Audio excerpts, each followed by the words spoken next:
Tak čau kamoš. Akurát včera som dokončil svoje Camino a bolo to fakt, že nezabuditeľný zažitok.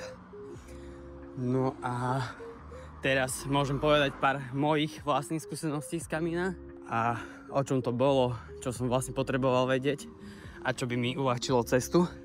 Tak teraz môžem povedať. A už som naspäť v Porte, ešte som trošku zabehať. Mám 2 dní trošku dovolenku a už mi to nedalo, už som sa musel zbehať trošku. Takže tak.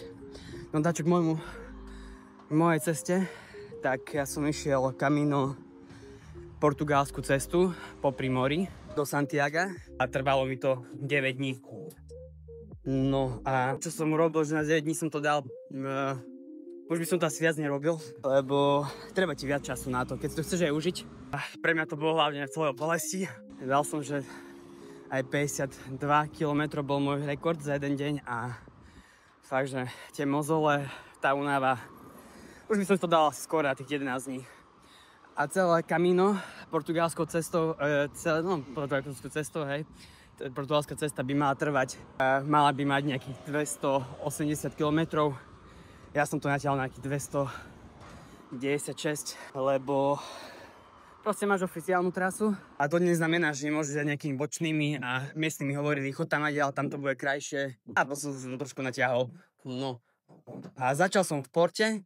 Prvé, čo musíš robiť, keď začneš, tak musíš, no nemusíš, ale mal by si ísť do katedrály, vyzvihnúť si kredenciál a do toho vlastne zbieraš pečiatky.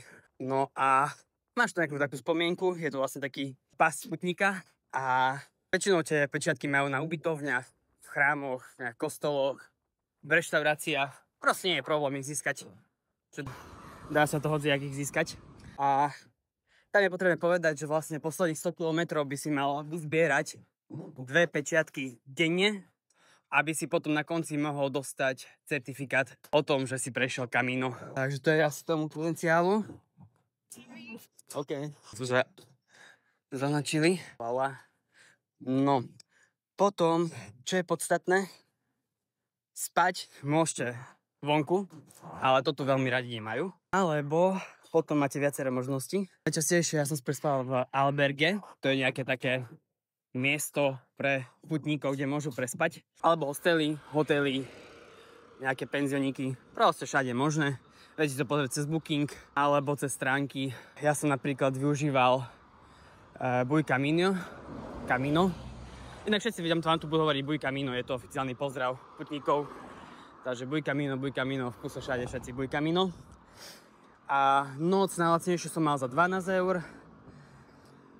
A teraz v sezóne to úplne nebolo jednoduché, lebo často som išiel bez toho, aby som urobil rezerváciu. Prišiel som do nejakého mestečka, dedinky a som zrazu zistil, že všetko je plné. Tak potom som išiel do reštaurácie a miestnych sa tam vypytoval a oni obvolali aj svojich známych a zisťovali, že kde by sa našlo nejaké miesto pre mňa, kde by som mohol prespať.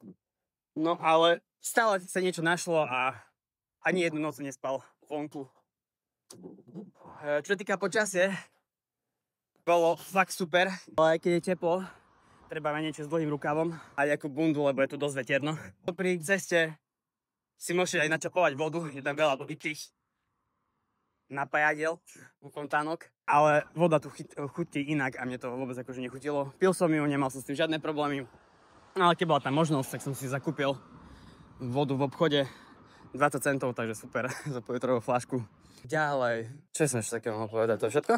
No, potom ľudia, angličtina, portugalčina, to bolo asi také najčastejšia španielčina. Väčšinou všetci začali hneď po anglicky. Dá sa to tu absolvovať aj bez toho, aby ste vedeli jazyk, ale je to fajn tak niekedy pokecať, lebo vás to potiahne.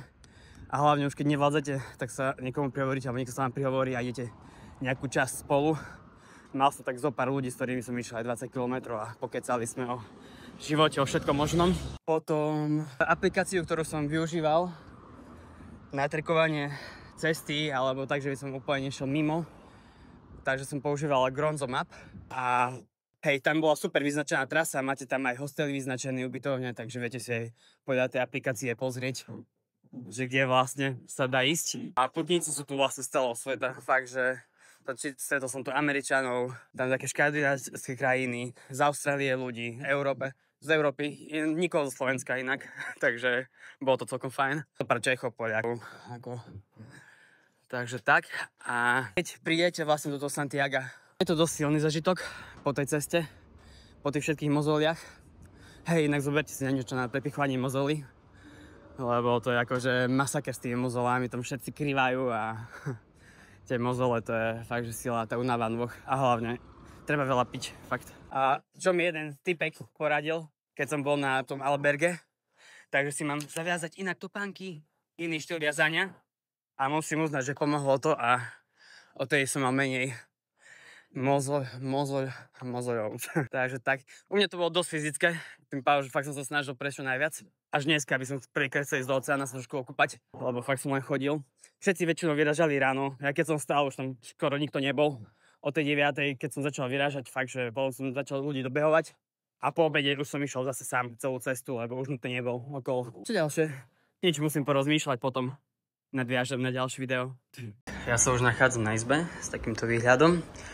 A môžeme sa ešte ukázať, čo to vlastne je, ako to vyzerá ten kredenciál. Takže takto to vyzerá, ten pás pútnika. A do ňoho zbierate pečiatky, hej, že nejaké reštaurácie, neviem, kde som bol ubytovaný po ceste nejaké, keď som našiel nejakú pečiatku, tak som si ju tam dal. A toto je posledná pečiatka, keď vlastne prídete už do Compostely. A vlastne, keď to ukážete, tak môžete obdržať, alebo držíte takýto certifikát o tom, že ste absolvovali Compostelu a môžete si takúto tubu k tomu zakúpiť za 2 €. Takže takto. No a potom tu ešte máme mapku, ktorú mi taktiež dali v katedráli v Porte, keď som si bol po ten kredenciál. A tu je vlastne trasa, ktorou som išiel, tá kosta, že pobrežná, a potom máte ešte centrálnu, hej, že keď chcete menej ľudí, je lepšie ísť centrálnu, tam chodí menej ľudí, tu stretnete viac ľudí po ceste. Prvá vec, čo bola, tak mi hneď povedali, že mám ísť rovno tu k oceánu, aj z hore, že nemusím ísť takto cez Porto, ale že toto je krajšia cesta, tak som ich poslúchol a išiel som len takto rovno. Aj keď sa zdá, že idete stále okolo oceánu, tak niekedy ste trošku aj ďalej a fakt to je také, že hore, dole, po nejakých dedinkách nejaké také iné cesty tam sú, ale väčšinou sa dá zojsť dole. To mi tiež tu niekde miestny povedal, že vlastne nech zodem ďalej bližšie k oceánu, tam je ďalšia cesta, ktorou môžem ísť, keď chcem ísť viac pri oceáne, takže takto.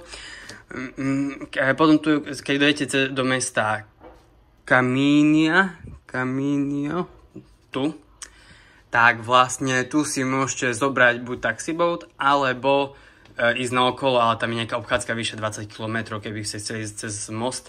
Taxiboat, musel som zobrať taxiboat, lebo trajekt teraz vraj, že bol pokazený. Takže takto a potom môžete ísť napríklad ďalej sa napájať potom na tú centrálnu.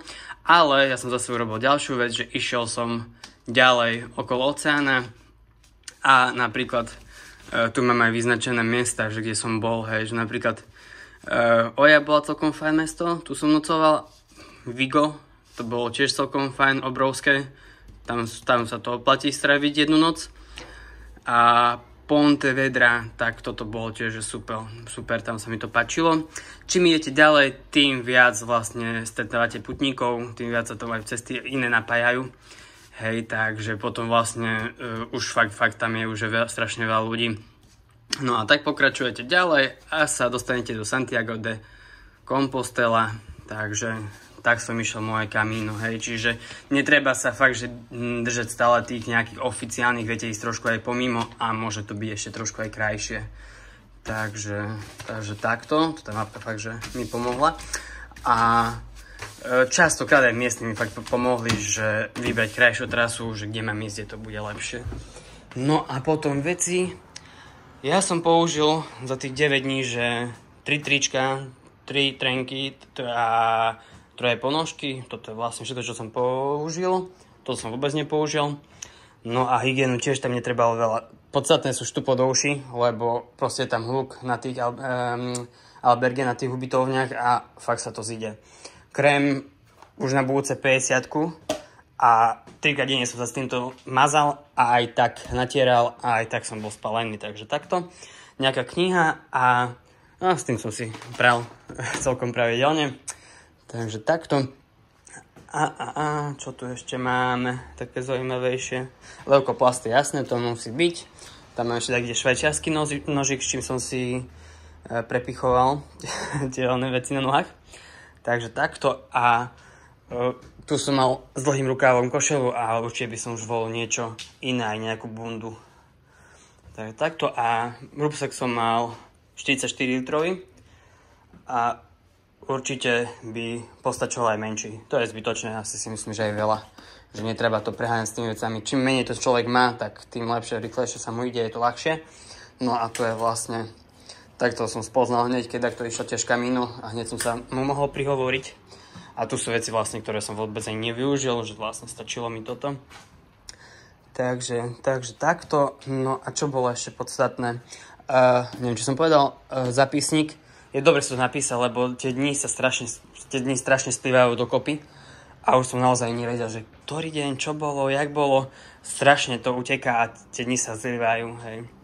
A čo bolo nádherné, tak aj tá príroda, to všetko, ako sa menilo každý deň, niekde iné, nové miesta, noví ľudia. Pre mňa to bolo dosť o tých ľuďoch a spoznaní sa s ďalšími. Bolo to super, hej, ale asi každému to dá niečo iné. Takže takto. A potom to je vlastne všetko, čo už asi nemám viac. Určite, keď som ešte veľmi rozmýšľal, tak ma napadne, ale také tie základné informácie. Takže tak, Buj Camino.